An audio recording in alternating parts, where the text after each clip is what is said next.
Welcome to History at Home, bringing the museum to you. I'm Sarah Byers.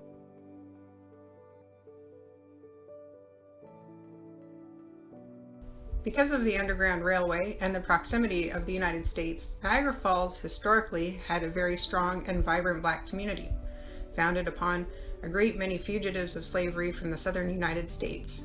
Many of the individuals you see in the museum gallery have similar stories that began in slavery and ended in freedom in the Niagara region.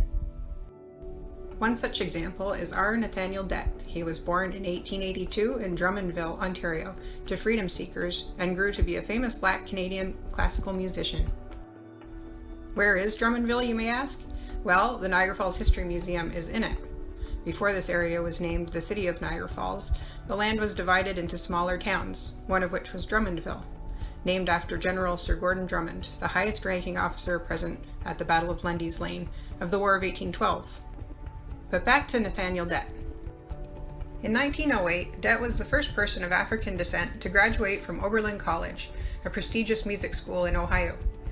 He went on to study at Harvard, the American Conservatory, and Fontainebleau, and Eastman School of Music in Rochester, eventually earning a master's in music by 1932.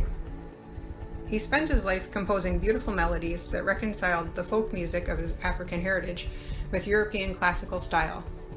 When asked about his revolutionary joining of the two genres, Dett said, "We have this wonderful store of folk music, the melodies of an enslaved people, but this store will be of no value unless we utilize it, unless we treat it in such a manner that it can be presented in choral form, in lyric and operatic works, in concertos, and suites and salon music. Unless our musical architects take the rough timber of Negro themes and fashion from it music that will prove that we, too, have national feelings and characteristics, as have the European peoples whose forms we have zealously followed for so long."